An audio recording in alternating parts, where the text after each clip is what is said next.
L'information du jour, la coordination du mouvement de l'Azawad décide de paraffer le pré-accord d'Alger à la date du 15 avril prochain. Le Premier ministre rencontre la classe politique et la société civile pour partager l'information.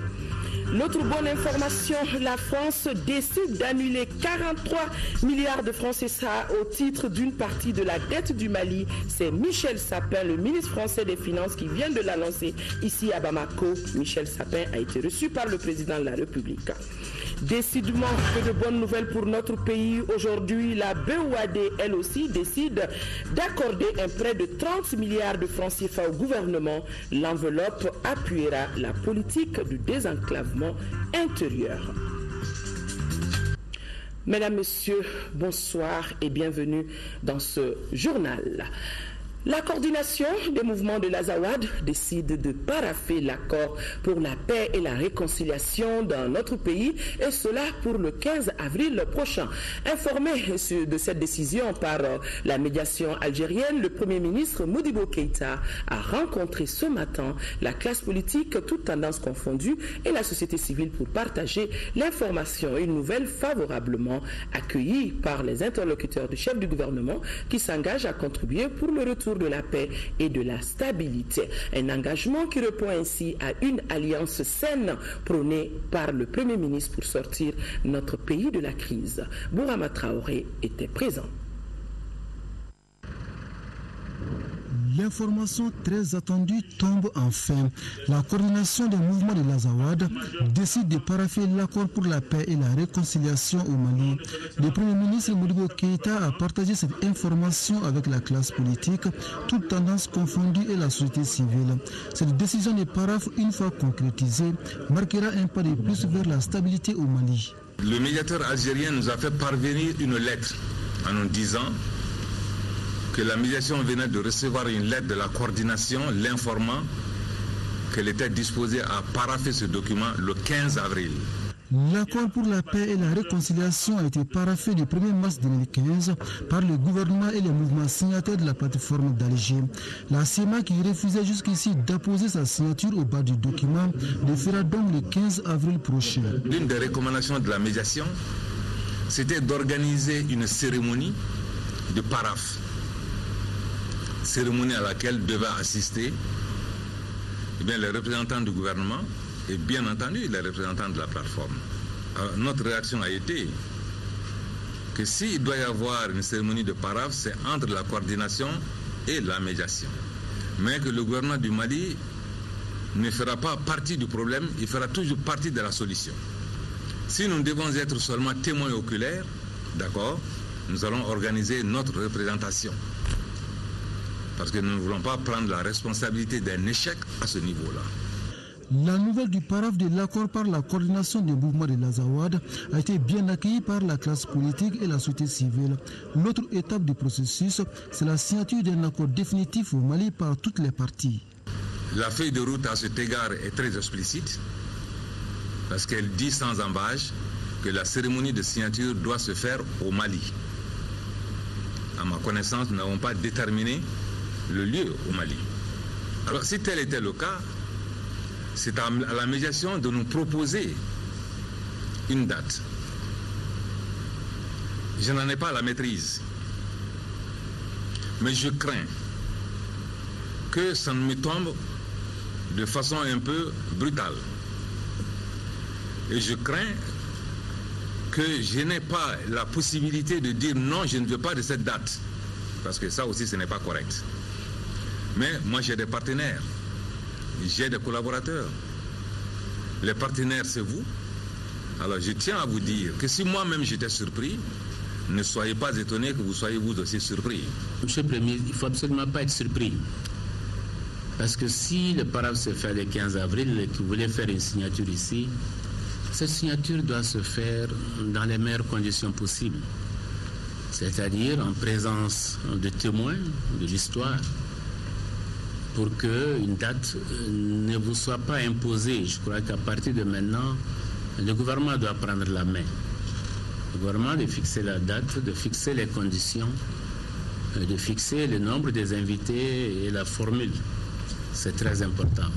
Nous avons noté qu'il est aujourd'hui demandé que cette signature soit préparée et qu'elle se déroule dans les conditions les meilleures. Monsieur le Président, je vous mets à l'aise qu'il y a déjà quelques mois, nous nourrissant de l'espoir, si vous voulez, d'une signature, nous avons demandé, d'abord dans une position antérieure, maintenant dans une position autre, que le gouvernement procède à une analyse de cette cérémonie-là et prépare. Mais je disais que la date, si elle était fixée par la médiation, alors nous serons obligés d'en tenir compte selon l'état de préparation des activités que nous avons. Seulement, je demande votre compréhension. Pouvoir public, partis politiques et sociétés civiles sont unanimes. L'accord d'Alger comporte des insuffisances. Par contre, il ne porte aucunement les germes de la division du pays, dit-on ici. Pour preuve, le texte préserve l'intégrité territoriale du Mali notamment. Nous ferons tout pour défendre ce projet parce que pour le moment, nous n'avons autre chose à défendre que cet accord-là.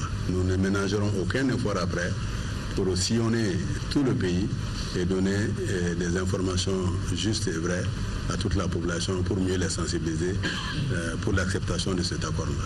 Ce centre malien a le droit de soutenir, a le devoir de soutenir les efforts qui sont faits pour aboutir à une paix et à la sécurité. Je souhaite par la même occasion que le gouvernement de la République du Mali emboîte un processus d'organisation des forces vives pour affiner la réflexion. Je voulais également que le gouvernement procède à la mise en place des commissions de réflexion autour des thématiques essentielles pour accompagner la législation qui va suivre la mise en œuvre de cet accord. Le chemin qui mène vers la paix durable et la sécurité au Mali est certes balisé mais reste long. Comme dirait l'autre, le plus dur est à venir. Le paraphe et la signature, c'est le début d'un travail extrêmement difficile. Très difficile, très difficile. Et c'est pour ça que l'engagement de tous est recommandé et obligatoire pour que nous atteignions l'objectif de cette unité de notre pays. Cela est une évidence et rappelé au cours de cette rencontre, à savoir, rien ne peut résister devant un peuple uni et solidaire. L'ère de l'unité dans la diversité a donc sonné. Seul le gouvernement ne peut pas, seuls les partis politiques ne peuvent pas, seule la société civile ne peut pas. Il faut que chacun, où qu'il soit, joue sa partition pour que nous puissions retrouver notre sécurité d'antan. Nous sommes acteurs de la paix.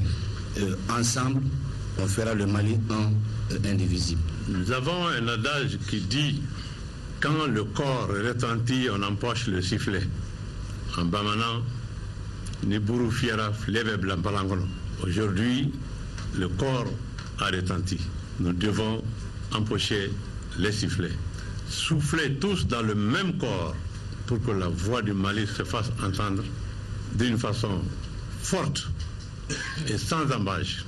C'est dans une parfaite entente et compréhension mutuelle que s'est déroulée cette rencontre entre le Premier ministre et ses hôtes. Les deux parties se quittent avec cette conviction. La paix au Mali est d'abord l'affaire des Maliens. La coordination des mouvements de l'Azawad décide donc de parapher le préaccord d'Alger à la date du 15 avril prochain. Les temps forts de l'échange que le Premier ministre a eu avec la classe politique, toutes tendances confondues, et la société civile. Vous aurez donc les temps forts de cette rencontre après ce journal. Pour nous, les négociations sont terminées. Il faut désormais s'atteler à la mise en œuvre de l'accord de paix d'Alger. Ces propos ont été prononcés tout à l'heure à New York par le chef de la diplomatie malienne, Abdoulaye Diop, qui participait à la présentation trimestrielle du rapport du secrétaire général des Nations Unies sur le Mali, a insisté pour que le Conseil de sécurité puisse non seulement endosser cet accord de paix, mais qu'il appuie et fasse les pressions nécessaires pour sa mise en œuvre. Et quant aux violations de cessez-le-feu, le ministre aura demandé à ceux qu'on aille chercher les responsabilités ailleurs, puisque le gouvernement malien respecte tous ses engagements pris. De New York, le film de cette cérémonie avec Salif Sanogo. À quelques minutes encore du début de la séance du Conseil de sécurité, le ministre Diop poursuivait encore sa diplomatie de proximité en entretenant chaque membre de l'instance onusienne des efforts et des sacrifices consentis par le Mali. Car aujourd'hui, après 8 longs mois de négociations, cela fait 40 jours que l'accord de paix d'Alger a été paraphé par l'ensemble de la communauté internationale, à l'exception notoire de la CMA. Or, du 17 décembre 2014 au 19 mars dernier, période couverte par le dit rapport, ce sont 61 attaques terroristes qui ont été dénombrées par la MINUSMA. Face à cette recrudescence de la violence, le ministre Abdoulaye Diop a tenu à préciser que le gouvernement malien n'a jamais violé le cessez-le-feu. Nous avons été surpris de constater dans le rapport du secrétaire général des Nations Unies que toutes les parties ont violé le cessez-le-feu. Nous sommes sur le terrain. La MINUSMA qui préside les mécanismes de vérification et les mécanismes d'observation, à savoir la CTMS, la Commission technique mixte de sécurité, de même que les équipes mobiles d'observation, n'ont à aucun moment, sous l'égide de la MINUSMA, signalé des violations effectuées par les forces de défense et de sécurité du Mali. Donc nous l'avons relevé dans le rapport ici et nous avons opposé vraiment un refus catégorique. Nous ne pouvons pas accepter cette déclaration. Fatigués par tant de souffrances, les Maliens n'aspirent qu'à la paix. Un processus de paix qui passe obligatoirement par la signature de l'accord d'Alger.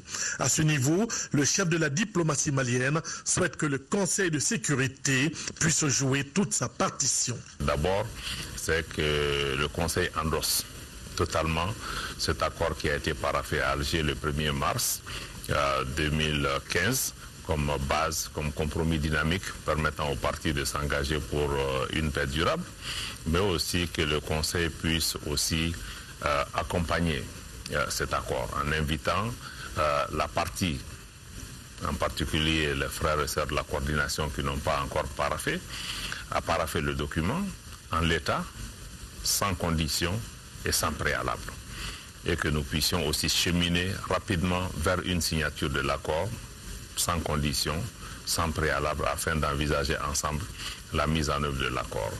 C'est le 15 avril prochain donc que la CMA devrait parapher l'accord de paix d'Alger. Et le ministre a été on ne peut plus clair ici. Il souhaite que désormais, à l'image de l'Union africaine, que le Conseil de sécurité des Nations Unies puisse également endosser cet accord paraphé afin qu'il soit applicable par toutes les parties.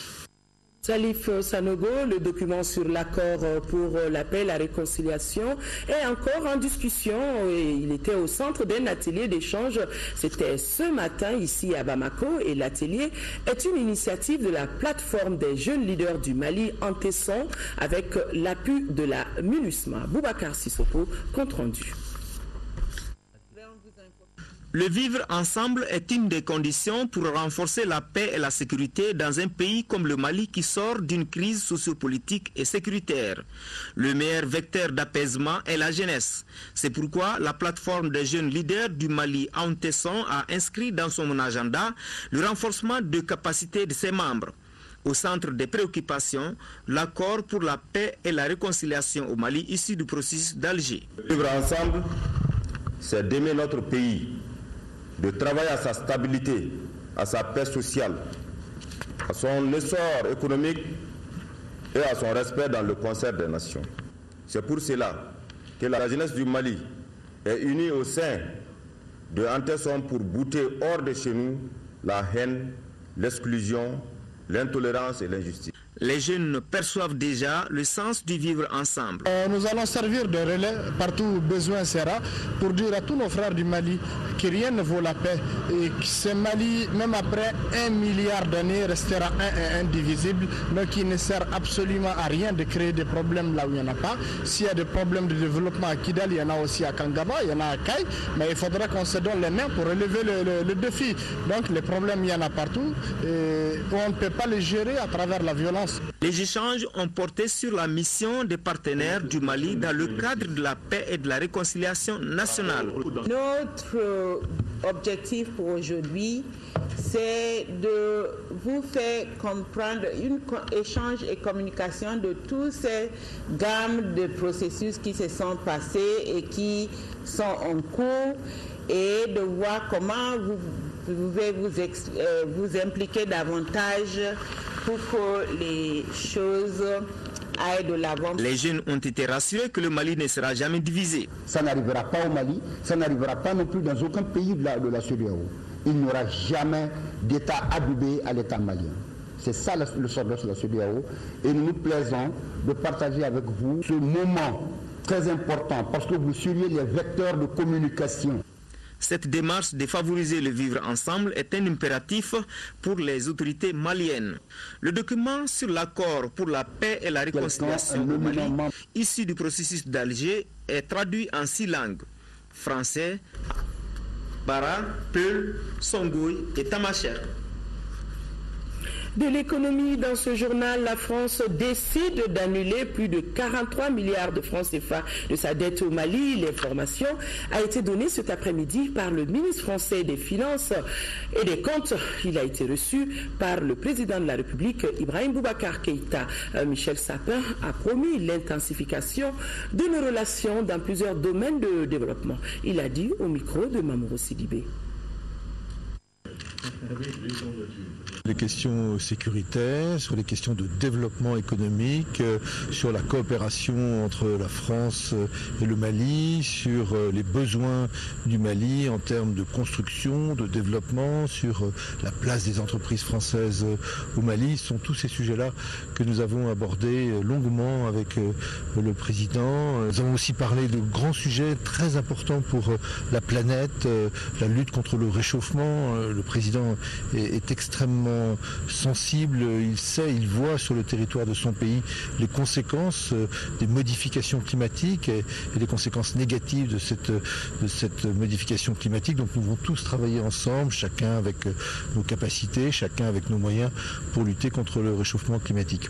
J'ai souhaité également dire au président que la France aujourd'hui souhaitait soutenir plus encore le Mali et en particulier lui permettre de faire face dans de meilleures conditions à une dette qui est une dette parfois ancienne et qui est parfois compliquée à gérer entre nous. C'est ce qu'on appelle la dette monétaire. Cette dette monétaire, le ministre m'avait dit combien elle était compliqué à gérer. Le président de la République lui-même avait en tête le poids de cette dette monétaire pour son pays et j'ai donc pu annoncer au président de la République que la France annulait cette dette monétaire. Cela représente en francs CFA 43 milliards d'annulation de dettes. C'est un effort important de la part de la France. Je suis ministre des Finances en France. Je sers mon budget comme le ministre des Finances ici parce que nous devons gérer de manière sérieuse nos budgets, mais je crois qu'il était bon et nécessaire, et ça fait partie de la contribution de la France, du soutien de la France, d'annuler cette dette qui était peut-être trop lourde et trop compliquée à gérer.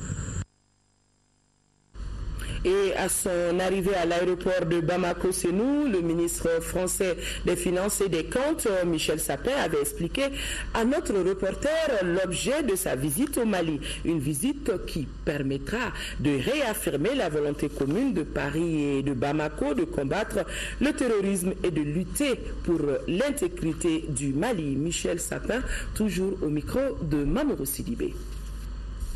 Je viens, comme tous les autres collègues de la zone CFA, pour cette rencontre biannuelle qui est très importante pour nous. C'est une fois en France, souvent à Bercy, et une autre fois dans d'un des pays de la zone. Aujourd'hui, c'est le Mali, et j'en suis très heureux. Mais en même temps, le Mali n'est pas n'importe quel pays. C'est un pays aujourd'hui qui est en reconstruction, qui est dans l'effort, qui est dans la volonté de se tourner vers l'avenir. Bien sûr, en affirmant son désir de paix, en retrouvant la tranquillité et la sécurité, ce qui est un travail de longue haleine, mais aussi avec le développement économique. Et donc nous allons parler avec les autorités de ce pays, avec le ministre des Finances bien sûr, le Premier ministre et le Président, de tous ces aspects, le développement économique, le développement financier de ce pays qui est décisifs, dont la stabilité en termes de sécurité, mais aussi le développement en termes économiques est indispensable à l'Afrique.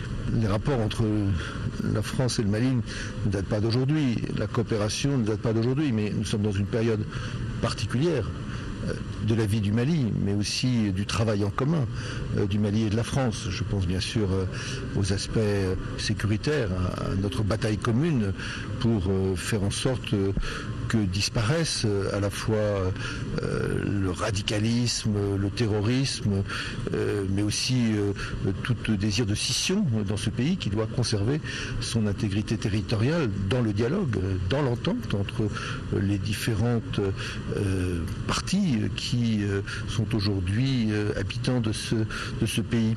Donc ça ne date pas d'aujourd'hui, mais il y a une intensité toute particulière. Vous comprenez bien que être présent aujourd'hui, ça a un sens tout particulier.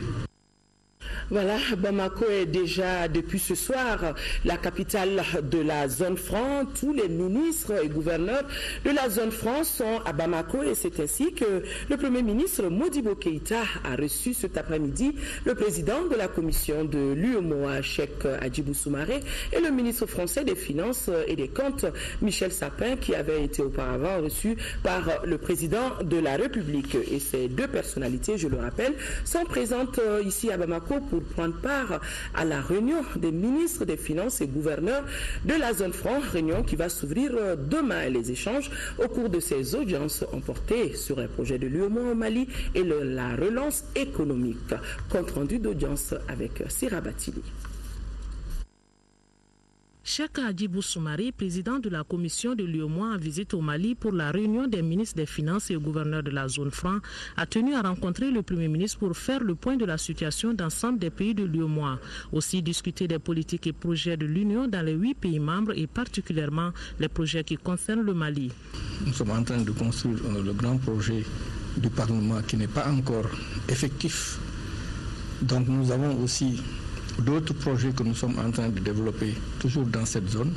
Concernant l'hydraulique rurale, nous avions un grand projet de 8000 points d'eau. Nous avions commencé les 3000 points d'eau dans les différents pays. Et le Mali avait bénéficié de plus de 300 points d'eau. Nous allons continuer ce projet également parce que les chefs d'État nous ont demandé d'amplifier tout ce que nous avions fait sur l'hydraulique rurale. Dans les prochaines années aussi, nous comptons travailler beaucoup sur la résilience des populations transfrontalières. Parce que nous nous sommes rendus compte également que ces populations sont les populations les plus vulnérables. Le ministre français des Finances et des Comptes, également présent au Mali pour la rencontre des ministres des Finances et gouverneurs de la zone franc, a quant à lui échangé avec le Premier ministre sur des questions de sécurité au Mali et surtout de relance économique. Quand un ministre des Finances vient au Mali, il vient aussi pour parler du Mali et de la situation au Mali, avec la double volonté. C'est ce sujet que nous avons abordé avec le Premier ministre, à la fois de continuer, d'achever dans les meilleures conditions possibles la sécurisation du pays, d'aider au dialogue, et un dialogue constructif entre toutes les parties qui composent aujourd'hui le Mali et qui doivent vivre ensemble et construire ensemble le Mali de demain. Et puis nous nous préoccupons énormément, parce que c'est ça le sujet fondamental, du développement économique du Mali. Il faut que la population du Mali ait des activités, ait du travail, ait la capacité à occuper sa vie utilement et bien sûr à nourrir sa famille, à permettre à ses enfants d'acquérir l'éducation nécessaire, à avoir les soins qui sont nécessaires aussi pour vivre correctement. Donc ce développement économique, c'est bien sûr un sujet pour nous absolument décisif. Donc nous apportons une aide, vous le savez, au Mali. Nous avons aussi des entreprises qui sont très présentes au Mali, qui peuvent apporter leurs compétences, toutes les forces dans le domaine de l'agriculture qu'il faut pouvoir développer dans les meilleures conditions. Il y a des forces aussi dans le domaine des services, car le Mali, placé là où il est, peut être une place très importante en termes de développement des services. Je pense aux services financiers, mais ça peut être d'autres services de cette nature-là. Et puis aussi, il y a des activités de production, des activités de caractère artisanal, industriel, qui doivent également pouvoir se développer. En plus de l'économie, le ministre Michel Sapin a également évoqué le réchauffement climatique qui interpelle tous. Et selon lui, tous les pays avec leurs méthodes, moyens et technologies doivent s'impliquer dans la lutte contre ce phénomène. Réunion de la zone franc, la BOAD est aussi à Bamako pour participer à cette rencontre et elle profite pour consentir, pour faire un prêt de 30 milliards de francs CFA au gouvernement du Mali. L'enveloppe est là pour appuyer les autorités maliennes dans leur politique de désenclavement intérieur par la réalisation des infrastructures routières et de l'aménagement d'ouvrages hydro-agricoles. Les documents ont été signés ce matin par le ministre de l'économie et des finances du Mali et le président de la BOAD. C'était à l'hôtel des finances en présence de notre reporter Mohamed Diarra. Des poignées de main chaleureuses pour magnifier une coopération exemplaire. En effet, la Banque ouest-africaine de développement s'engage à soutenir deux programmes importants initiés par le gouvernement du Mali. Il s'agit de la réalisation d'infrastructures routières dans les régions de Koulikoro, Ségou et la ville de Bamako. Le second programme est relatif au développement de l'irrigation dans le bassin du Bani et à Sélingué. Notre institution, la BOAD, participe à hauteur de 20 milliards de francs CFA au financement de cet important programme d'un montant global estimé à 129 milliards de francs CFA et qui permettra d'améliorer la mobilité urbaine dans les villes de Bamako, Ségou et Koulikoro d'une part et d'autre part de réduire le temps de parcours sur les axes Bamako, Koulikoro, Sikasso, Koutiala et Bamako, Ségou. Quant au programme de développement de l'irrigation dans le bassin du Bani et à Sélingué, il constitue également une réponse appropriée que le gouvernement malien apporte au problème de la sécurité alimentaire dans nos pays. C'est une enveloppe de 10 milliards de francs CFA que la BOAD met à la disposition du Mali pour soutenir la réalisation de ce programme dont le coût total est estimé à 110 milliards de francs CFA. Et le président de la BOAD d'inviter les usagers de la route au respect strict du code de la route. Il a notamment mis l'accent sur le respect de la charge à l'essieu. Les grands travaux du programme gouvernemental en cours d'exécution concernent l'aménagement en 2x2 voies de la route Bamako-Koulikoro sur 45 km. Et ce n'est pas tout. Le projet de construction du pont de Caillou à Koulikoro et l'aménagement des voies d'accès sur 24 km. Le projet de construction de l'échangeur au carrefour de Markala et ses bretelles sur plus de 4 km et l'aménagement et le bitumage de 10 km de voirie dans la ville de Ségou. Aussi, le projet de construction du pont de Poirou, barrage de la route nationale 11 entre Sikasso et Koutiala et ses voies d'accès sur plus d'1 kilomètre. Au terme, la mise en œuvre de ce programme de plus de 120 milliards de francs CFA permettra de réduire le temps, les coûts de transport de différents produits des centres de commercialisation et améliorer la sécurité routière. L'urgence reste donc le décaissement rapide des fonds promis pour amoindrir la souffrance des usagers de la route et du coup contribuer à la souveraineté alimentaire au Mali. Ces deux accords de prêt portent à plus de 416 milliards de francs CFA le montant total des engagements de la BOAD au Mali.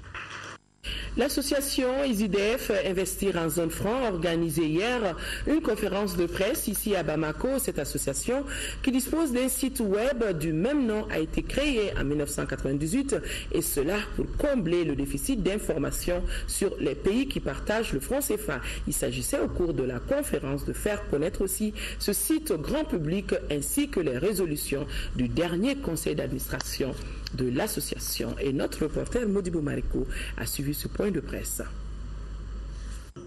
Une association Investir en zone franc, une mission, faire connaître les potentialités de la zone franc au monde entier. Les potentialités surtout économiques de 14 pays, 8 de l'UEMOA, 6 de la zone CEMAC et des îles Comores. Pour atteindre cet objectif, l'association dispose d'un instrument de communication, un site web au www.izf.net. C'est notre site, c'est notre moyen, c'est l'outil par lequel nous faisons la promotion de la zone. Nous avons traité en principal de toutes les questions récurrentes qui consolident les acquis, la fiabilité de notre site. les questions de mise à jour de l'information, de la traçabilité, les questions de la traduction dans d'autres langues des visiteurs de notre site, mais aussi la question liée aux liens que nous pouvons établir avec les réseaux sociaux. Des infos sur le site pour rendre mieux visibles les actions des organes et institutions. Les journalistes au cours de cette conférence ont aussi été édifiés sur les résolutions du dernier conseil d'administration de l'association. Parmi les activités que l'association va réaliser pour 2015, on peut noter entre autres la mise en place d'un réseau de points focaux dans les administrations, institutions et partenaires en vue de l'actualisation et la promotion du site web. Il y aura aussi la traduction du site dans d'autres langues et l'institutionnalisation des rencontres UEMOA, CEMAC et d'autres partenaires. Beaucoup d'activités en perspective pour un budget prévu de plus de 426,5 millions de francs CFA. Présidence de la BAD, c'est le 28 mai prochain qu'un nouveau président sera élu à la tête de la BAD pour remplacer Donald Kaberuka. Et depuis hier aussi, le gouvernement du Mali a décidé de porter la candidature de notre compatriote Birama Boubacar Sidibé. Il figure parmi 8 candidats. Et aujourd'hui, sa candidature a été officiellement lancée en présence de nombreuses personnalités. Confiant, il est et plein d'énergie, il est aussi il est prêt à affronter ces nouveaux défis.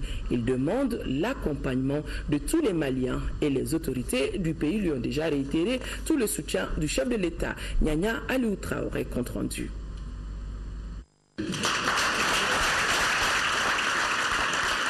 C'est avec un tollé d'applaudissements que la candidature officielle de Birama Sidibé au poste de président de la Banque africaine de développement BAD a été lancée.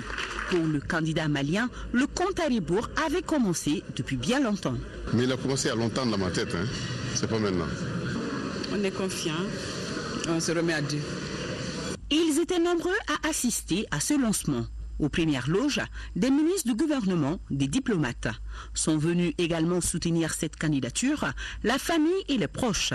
Devant eux, l'homme au CV bien fourni a largement présenté son ambitieux programme pour la BAD.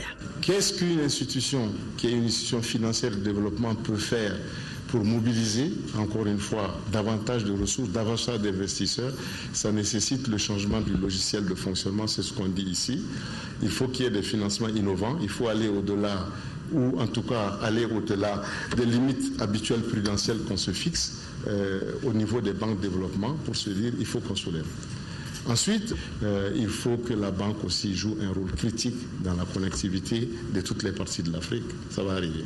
Donc il faudrait que la BAD soit le cheval de bataille aussi pour dire allons nous asseoir ensemble, dites-nous ceux qui sont proches de l'intégration, quelles sont les recettes. Un consensus, c'est un ensemble de recettes communément admises par tous les participants comme des conditions sine qua non pour aboutir à ça. Et c'est un public conquis qui souhaite plein succès au candidat Sidibé. Je suis émerveillé par cette candidature, par ce que je viens d'écouter. Birama Sidibé est véritablement un Africain, ce n'est pas seulement un Malien.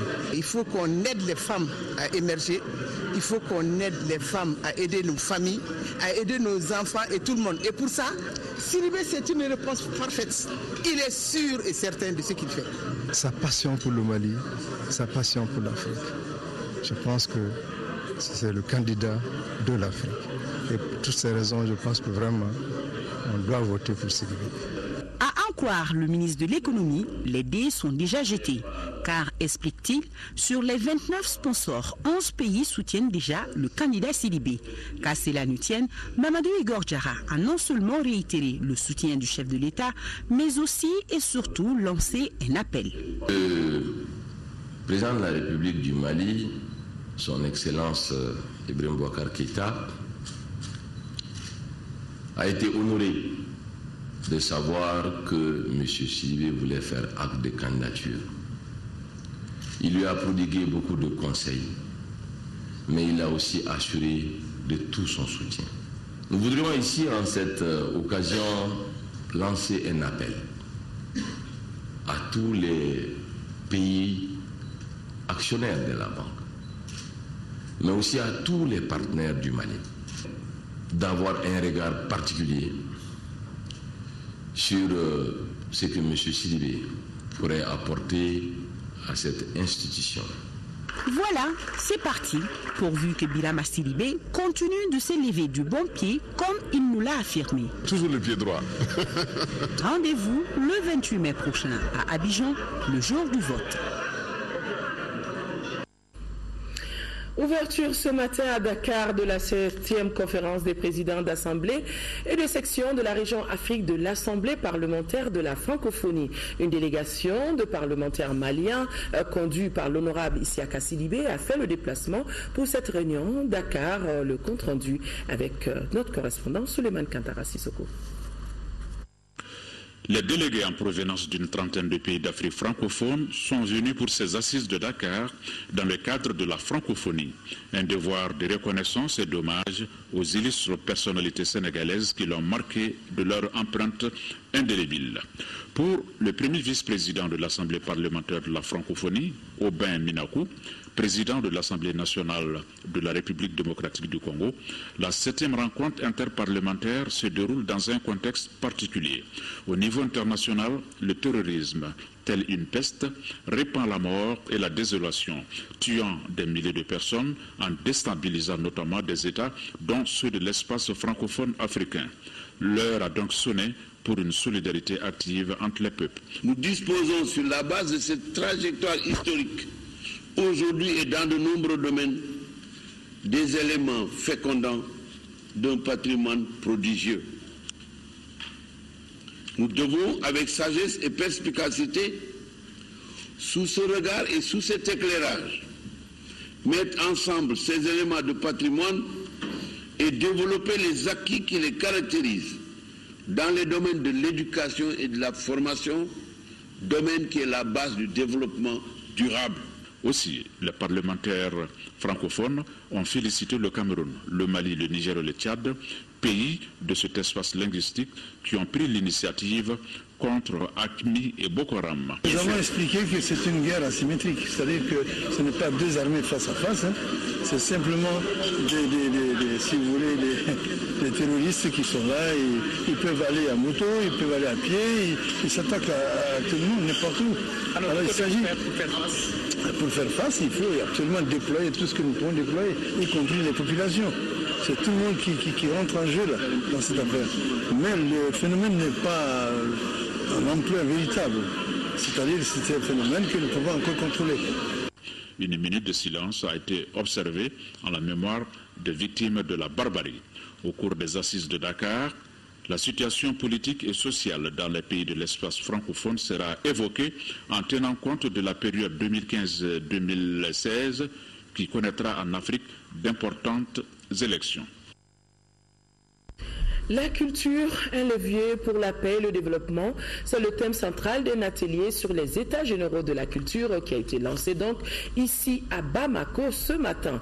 La cérémonie, c'est avec comme cadre le Centre international de conférences de Bamako. L'objectif général de cet atelier est de réunir l'ensemble des acteurs et soutiens de la culture du Mali qui doivent poursuivre la réflexion autour des défis qui se posent au secteur culturel de notre pays. L'événement est une initiative du ministère de la Culture, de l'Artisanat et du Tourisme en partenariat avec l'UNESCO et Pro Médiation. Modibo Soirée, compte rendu. Les États généraux de la culture est un rendez-vous qui se veut une plateforme de dialogue entre les acteurs de la culture, qu'ils soient publics, privés ou associatifs, les décideurs publics et les partenaires extérieurs sur les problématiques clés du secteur dans un Mali post-2015. L'initiative appuie les efforts en cours pour la réconciliation et le retour à une paix durable au Mali grâce à l'apport transversal de la culture. Objectif ultime de ce présent atelier s'inscrit dans la démarche des Nations Unies en faveur de l'intégration de la culture dans l'agenda de développement post-2015 grâce à la consultation nationale Culture et développement au Mali qui avait été conduite en 2014 par le ministère de la Culture avec l'appui du PNUD, de l'UNFPA, de l'UNESCO. L'importance que revêt pour nous le fait que dans cette sortie de crise que traverse le Mali, les Maliens puissent se retrouver et échanger ensemble et de construire ensemble cet avenir bâti sur ces liens sociaux qui ont fait la force de son histoire et qui font sa force aujourd'hui. Les États généraux de la culture s'articuleront autour de 3 axes majeurs, à savoir culture-démocratie, culture et territoire, culture et entrepreneuriat culturel. Des thématiques qui seront débattues par des experts nationaux et internationaux afin de bâtir une stratégie à même de booster le secteur. Il s'agit aujourd'hui de saisir à quel point et comment la culture peut servir de levier pour le développement durable et la réconciliation nationale. La culture est un formidable facteur d'intégration, de développement local, un outil indispensable pour comprendre le monde et pouvoir le transformer.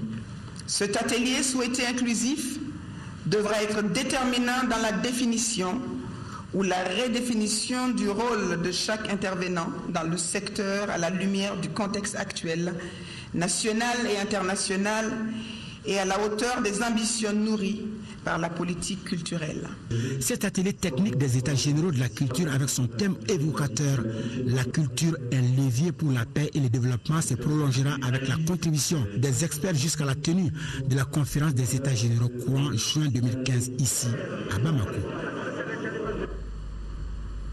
En prélude à la conférence des chefs d'État membres des pays du CILS, Comité inter-État de lutte contre la sécheresse au Sahel, se tient depuis ce matin au Centre international de conférence de Bamako la 22e réunion du Comité régional de programmation et de suivi. Pour les experts, la production agricole est satisfaisante dans l'ensemble des pays du CILS, même si des zones en déficit céréalier existent. Suleiman Kenza, Sidibé. Les experts venus des 13 États membres vont aborder au cours de cette 22e réunion le réaménagement des organes du CILS, le nouveau plan quinquennal 2014-2015, la feuille de route actualisée pour les partenaires en termes de programmes ou de projets. Cette nouvelle donne s'inscrit également dans le cadre du rapprochement du CILS et de la CEDEAO. Pour le moment, aucune zone dans l'espace commun n'est observée en urgence ou en état de famine selon le cadre harmonisé. Toutefois, plus de 4 700 000 personnes sont identifiées en situation de crise alimentaire et d'urgence dans tous les pays membres.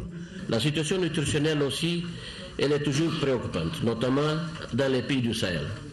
Mais heureusement, le fonctionnement des marchés est satisfaisant avec un bon niveau d'approvisionnement en céréales. Toutes ces informations sont disponibles aujourd'hui en temps réel grâce au système d'alerte précoce qui a été installé par le CILS dans le Sahel et aujourd'hui dans toute l'Afrique de l'Ouest. Le marché est bien approvisionné, le gros souci étant le pâturage et les points d'eau pour le bétail et les petits ruminants. Les nouveaux défis pour le CILS, c'est la mobilisation des ressources, les cotisations qui tardent à venir et les objectifs consignés dans le nouveau plan quinquennal. Le CILS, dans ses nouveaux plans pour 2015, est financé à hauteur de plus de 94% par les partenaires, d'où l'impérieuse question de la direction à prendre de l'autonomie des politiques et des moyens quant à la recherche ou à l'application de ces résultats. Désormais, les écoles coraniques seront intégrées dans le système éducatif malien. Un rapport élaboré dans ce sens par la commission de réflexion interministérielle a été remis au ministre de l'Éducation nationale et celui des Affaires religieuses et du culte. C'était ce matin en présence de notre reporter Daouda Sidiki Diarra. Ceci est un clin d'œil envers les élèves des écoles coraniques du Mali. À travers la remise officielle de ce rapport de la commission interministérielle de réflexion, les écoles coraniques seront désormais intégrées dans le système éducatif malien. C'est là après un examen minutieux de la situation de ces écoles. Je voudrais vous informer de la création d'un comité technique de suivi de la remise en œuvre de ces recommandations. Le 10 comités techniques de suivi, en collaboration avec les services techniques de mon département, va s'atteler aux tâches suivantes. La poursuite de la campagne d'information et de sensibilisation des acteurs et partenaires des écoles coraniques. La consolidation et la pérennisation du mécanisme de collecte de données sur les écoles coraniques. Au-delà de l'apprentissage, de la lecture, de la mémorisation et de l'écriture du Saint-Coran, l'école coranique vise à donner à l'apprenant une éducation et une culture religieuse inspirée des grands principes de l'islam. Le présent rapport de 84 pages ouvre un grand chantier pour une réforme de notre système éducatif. Ça permet de mieux formaliser, mais au-delà de cette formalisation, de répondre à cette interrogation, à quoi sert le Coran? C'est cela, parce que c'est des écoles coraniques. À quoi sert le Coran? Dans le Coran, vous avez toutes les sciences. Sciences naturelles, la biologie, comment l'homme est conçu, le droit, comment il faut partager les héritages, comment il faut gérer la société, la sociologie, la place de la femme, etc., etc. Ça va permettre de tirer l'école coranique de la scolastique. Nous pensons réellement que ce projet est plus qu'en réalité l'intégration seulement des écoles, mais c'est tout un système de réhabilitation des hommes dans leur honneur, dans leur dignité, et ensuite aussi avoir un clin d'œil envers des milliers, voire des millions d'enfants pour aujourd'hui le remettre dans leurs droits. Au plan national, il a été dénombré 3658 écoles coraniques fréquentées par 111 145 élèves, soit 7% des effectifs d'élèves inscrits au premier cycle de l'enseignement fondamental. Ouverture des travaux du séminaire de formation des ONG et avocats sur la Cour africaine des droits de l'homme et des peuples. Pendant 2 jours, les participants vont se familiariser avec les outils méthodologiques de saisine. Et c'est une initiative de l'Association malienne des droits de l'homme qui vise à faciliter l'accès à la justice et à lutter contre l'impunité en Afrique. Compte rendu à Gali Aguissa. La défense des droits de l'homme constitue un cheval de bataille pour les acteurs de la justice. Plusieurs organismes nationaux et internationaux luttent contre l'impunité. La formation des ONG et avocats sur la Cour africaine des droits de l'homme et des peuples s'inscrit dans ces cadres. La Cour, qui est complémentaire de la Commission africaine des droits de l'homme et des peuples, est venue considérablement renforcer le système régional de protection. Aujourd'hui, elle est pleinement opérationnelle. La Cour s'est déjà prononcée sur plusieurs affaires qui lui ont permis de développer une jurisprudence novatrice. Aujourd'hui, 27 pays, dont le Mali seulement, sur les 54 États africains, ont ratifié le document relatif au fonctionnement de la Cour. La faible saisine de la Cour constitue également une des préoccupations du moment. L'activité qui est organisée à partir de ce jour revêt à nos yeux une importance capitale et s'inscrit dans la quête inlassable des organisations des droits de l'homme à toujours aller davantage vers plus de justice en Afrique. Cet atelier de formation est un atelier qui vient à son heure, au regard du contexte particulier que vit notre pays. Contexte de crise, avec son cortège, son lot important de violations massives des droits de l'homme, connues ou non connues. La justice malienne a naturellement besoin du concours des acteurs non étatiques que vous êtes, mais également de cette institution régionale qui pourrait apporter, en cas de besoin, des réponses que les mécanismes internes ne pourraient pas apporter. Cette rencontre de 2 jours est organisée par l'Association malienne des droits de l'homme en collaboration avec la Coalition pour la Cour africaine et les autorités maliennes. Y participent les acteurs de la justice, les représentants des ONG et associations. Des documents traitant les procédures de la Cour ont été remis au ministre de la Justice et des droits de l'homme, garde des Sceaux. Le rôle de la femme dans le processus de paix et de réconciliation dans notre pays, c'est le thème d'une conférence débat organisée par l'association Nietetan de Kinzambougou en commune 2 du district de Bamako. La conférence a été animée par Moussa Mara, l'ancien premier ministre du Mali. Lamine Keïta était présent. Dans la mouvance du 8 mars, Journée internationale de la femme, l'association Nietaton de Kinzambougou a organisé une conférence débat pour célébrer la fête de la femme. La conférence était animée par Moussa Mara sur le rôle et la place des femmes dans le processus de paix en cours au Mali. L'occasion mise à profit par le conférencier pour expliquer aux femmes que leur implication est indispensable dans le processus de paix. Nous avons parlé du rôle de la femme pour la promotion de l'esprit de paix dans la famille, dans le quartier, dans le pays, la nécessité que les femmes s'emploient à ce que les Maliens comprennent que leur diversité est une chance. Que nous soyons de Kidal, que nous soyons de Kaï, que nous soyons de Sekasso, nous sommes Maliens. Que nous soyons Arabes, Peul, Tamashek, Bamara, nous sommes Maliens. Et que donc les femmes sensibilisent leurs enfants, leurs maris, leurs congénères sur cette notion de diversité des Maliens. Le conférencier en a profité pour demander aux femmes d'élargir ces genres d'espace afin de jouer pleinement leur rôle dans la réconciliation et la paix. Et elles se sont engagées à perpétuer cette initiative, à constituer un réseau, un véritable réseau de femmes pour la paix, aussi bien à Bamako et partout dans le pays si possible, et à jeter des ponts entre le nord et le sud, entre les femmes du nord et les femmes du sud, entre les femmes de Kidal et les femmes de Bamako, pour que les femmes aussi se connaissent et qu'au-delà des femmes, les Maliens apprennent à se connaître, parce que souvent aussi on ne se connaît pas beaucoup.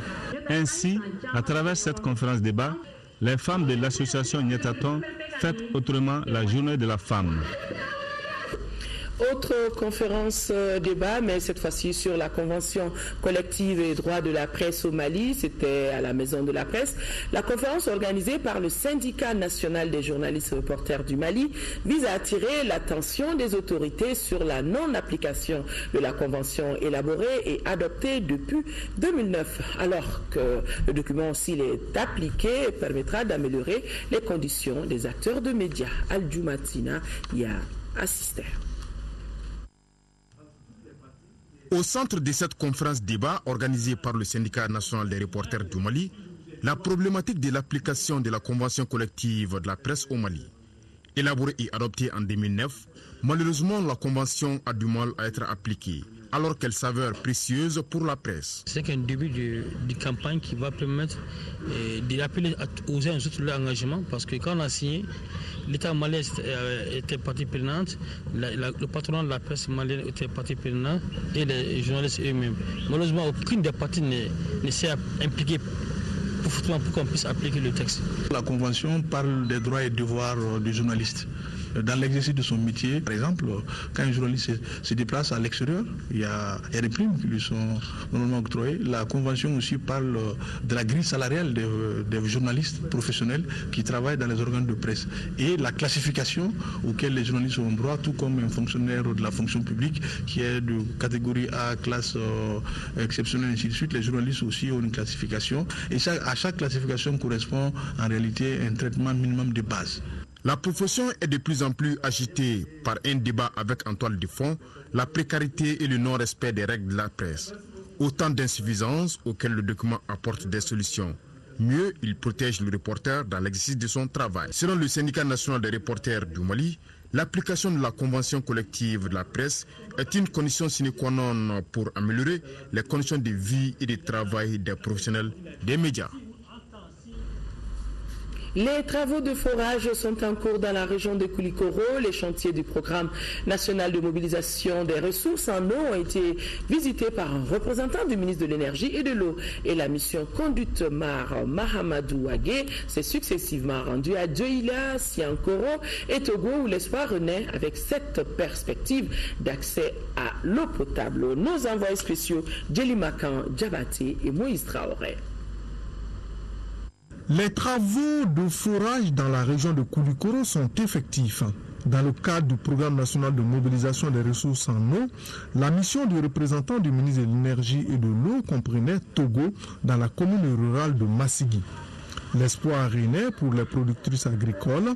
La pénurie d'eau est telle que le jardin potager des femmes n'est plus exploité depuis 2 ans. La commune rurale de 53 villages compte 52 000 habitants. Il y a 3 villages qui n'ont pas de point d'eau potable.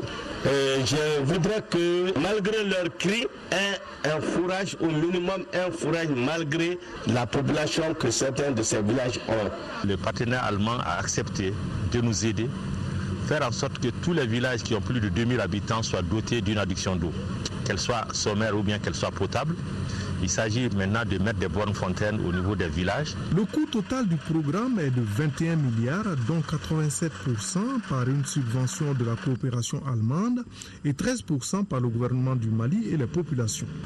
Siankoro, dans le sec de Djoïla, fait partie des 153 villages et fractions bénéficiaires. Nous cultivons du riz, du maïs et du mil. Nous vous demandons de prendre les charges des dispensaires, la maternité. Notre visite sur le terrain aujourd'hui est un témoignage du gouvernement à l'endroit d'abord de la partie allemande, tout ce qu'elle est en train de faire, et aussi témoigner toute l'attention du gouvernement par rapport aux souffrances que les populations sont en train d'endurer. surtout que nous sommes en train de rentrer dans une période de pointe où la pénurie d'eau se fait sentir. Le programme national de mobilisation des ressources en eau a été lancé par le ministre de l'Énergie et de l'Eau le 20 mars dernier à Déguéla, dans le Mandé. C'est communiqué avant de refermer définitivement ce journal. L'ambassadeur et le consul général du Mali en France informent la communauté malienne que les opérations de RAVEC auront lieu le samedi 11 et dimanche 12 avril prochain en province. Les sites retenus sont les suivants. Toulouse, à la maison de quartier La Terrasse, 6-15 Impasse, Franche-Chazeur. Sont concernés les Maliens de la région Midi-Pyrénées, Carcassonne, Montpellier et Perpignan. Lyon, dans la salle de la découverte, 6 rue Fou-Rouget de Lille. Marseille, au consulat honoraire du Mali, 6 au 47 rue de la Paix. Bordeaux, samedi, Senon, rue Camille Pelletan, en face du tram A. Et dimanche, Pézac, 28, Roger Coé, en face de l'école Aristide Briand. Les opérations du RAVEC dans ces différents sites se dérouleront de 9h30 à 19h. Dans le cadre de l'élection législative partielle dans la commune 5 du district de Bamako, le ministre de l'administration territoriale et de la décentralisation informe les partis politiques et les candidats indépendants que les imprimés de déclaration de candidature sont disponibles auprès du gouverneur du district de Bamako et la date limite de dépôt des candidatures est fixée au 16 avril 2015. Voilà, nous ne pouvons refermer ce journal sans vous rappeler l'information du jour. Elles sont nombreuses, ces bonnes nouvelles. L'information du jour a commencé par la coordination du mouvement de l'Azawad qui a décidé de parapher le préaccord d'Alger à la date du 15 avril prochain. Et le Premier ministre, chef du gouvernement, Modibo Keïta, a rencontré la classe politique, toutes tendances confondues, et la société civile pour partager l'information. Les temps forts de cette rencontre, tout juste après ce journal. Et l'autre bonne information, la France qui décide d'annuler 43 milliards de francs CFA au titre d'une partie de la dette du Mali. Et c'est le ministre français des Finances et des Comptes qui l'a annoncé. Il a été reçu par le président de la République et le Premier ministre, chef du gouvernement. Voilà, c'est donc tout pour cette édition. Merci de l'avoir suivi. Demain, 13h, ça sera une présentation de Kadiatou Kone. Et pour les éditions de la soirée, Amara Malé Diallo prendra le relais. Excellente nuit à tous. Au revoir.